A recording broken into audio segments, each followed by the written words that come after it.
Good morning, everybody. Welcome to SafeDefend Live. I'm Dave. I'm with Doc Vecchi, our expert on everything active killer and recovery after an event. Today, we're going to talk about stop the bleed. And for those of you that aren't so smart, we're going to talk about certain techniques. One technique I'm going to tell you not to do not put a tournament around your neck. That's good All right, advice. Doc. That's very good advice. Sometimes you've got to state the obvious, Doc, because some people today still eat crayons. So we just got to help them out here. Well, you always have the Tide Pod challenge and other things that's TikTok happening, challenges. right? Yes, we Yep, do. that's true. Yeah. So yeah, good advice. Do not put it around your neck. All right, so Doc, so we have an event, an active killer comes in, people get injured, active killer's been neutralized. Now you got to take care of the issue at hand. You have people that are wounded, that may have gunshots. Let's talk about ways that you think are best to stop the bleed, and which ones used at the right time. Yeah, I just want to kind of just touch on this. We don't talk about it very often. I think people kind of assume, oh, you just got a tourniquet or you put pressure, things like this. But it's a little bit more not complicated, but there's some hacks I want to talk about, and I've learned this through talking to a number of my friends who are combat medics, in Afghanistan and things. And I've got a friend of mine who is is like a specialist on dealing with gunshot wounds. If a police officer gets shot, he's going to be the one that they call on. He's a firefighter guy. And I was talking to them extensively. And then more recently, just this past week, we did some training for a school district that bought the SafeDefend system. And I was talking to a group of teachers on this. And so just a couple things, because, when we think about, stopping the bleed and things like this, we kind of think about what we learn in first aid. You find, where the wound is, and then you put the tourniquet above the wound, not below it. And then you crank on it until it stops, and, just the kind of the mechanics of it. But there's a little bit more to it than that, at least for consideration. One of the things to keep in mind is that, we're not expected to be medics or doctors or nurses, right? Our job is to stop the bleed. And what we found out is that, most people that die in these situations is not really as a result of a gunshot wound or a knife necessarily, but the fact that they bled out, and either they didn't have the equipment or the knowledge, or both, right? And so what you can do to help people. And I think we have to remember that until that threat is neutralized by the police, that critical time gap between when the attack starts and when it ends, okay, that's the time where if someone is bleeding and they've got, a very, very, bad wound, 2 to 3 minutes, they could bleed out. So it's really important to have an understanding. Now, what we try to do with SafeDefend is, as part of our protection piece, is we provide, medical supplies, medical tools in addition to the self-defense tools. And there's a number of things in there, but really the three things that we have to really focus on as far as importance is, the gauze and pressure bandage, and then the hemostatic gauze, which is a Celox, right? Kind of like a quick clot. And then of course the tourniquet itself. And, one of the things that I was talking to with some of the teachers, and then talking to some of my firefighter and medic friends, was that, when you have a situation like this, it's very fast moving.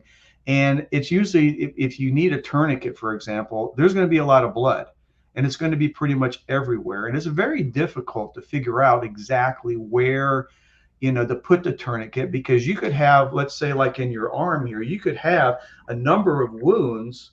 Okay. And then you think that it's this one, and you put the tourniquet on here, and then there's more above it, and it's still bleeding. And sometimes there's just not enough time to really analyze where the wound is. Sometimes you'll have long sleeves on the victim, and there's just a lot of blood seeping and pouring, and you just don't know where it is. So one of the easy hacks that I learned from one of my firefighter friends that I'm now incorporating in the SafeDefend training is, if you have, like spurting blood, massive blood loss, obviously you're going to go to the tourniquet. And one of the easy hacks for this that they use, in the military and in the fire services, is, instead of trying to figure out where the wound is, or where the exactly the blood's coming from, you just bring it all the way up to the top of the arm, okay, and put your tourniquet there. If it's on the leg, you want to put it up all the way up as close to the groin as you can. Because if I stop the blood at this point, it doesn't really matter where the wound is. And the important thing is to get that blood stopped.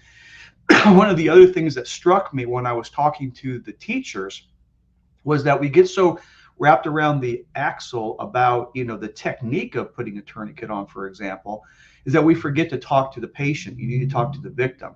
You got to realize that someone who needs a tourniquet, someone who needs to have hemostatic gauze stuffed in their wound, right, because it's bleeding really bad, right, is going to be in shock, and they're going to be scared, and especially kids.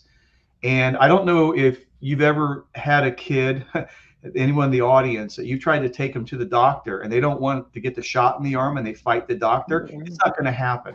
Okay. You're not going to get that flu shot into that kid unless you calm them down a little bit, explain what's going on. And so I think one of the big takeaways for today is our tourniquet hat going up high. And the second thing is let the person know that you're there to help them. You let them know, just be honest. Look, you're bleeding. I have to stop the bleeding. I need to put this tourniquet on, and it's going to hurt a lot. Okay. And prepare them and talk through them and support them as you're are doing your your medical stuff on them. And even if you can't do it, have someone next to you talk to them. Because one of the things is that if someone panics and doesn't want you to put the tourniquet on, you're not going to get the tourniquet on. It's like trying to, when I was in law enforcement, you try to arrest someone who doesn't want to be arrested, you're never going to get the cuffs on them.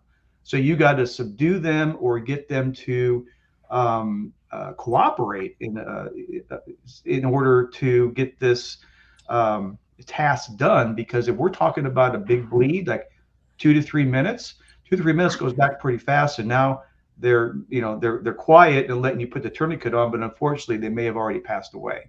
So those are just a couple of just quick things that has been on my mind lately, especially talking to the teachers and then listening to my other experts that I go to, as far as just some, a couple points in massive bleeding to keep in mind, is that we don't have time to analyze where the wound is. So just go up high and talk to the person, because you really need their cooperation to get that tourniquet on.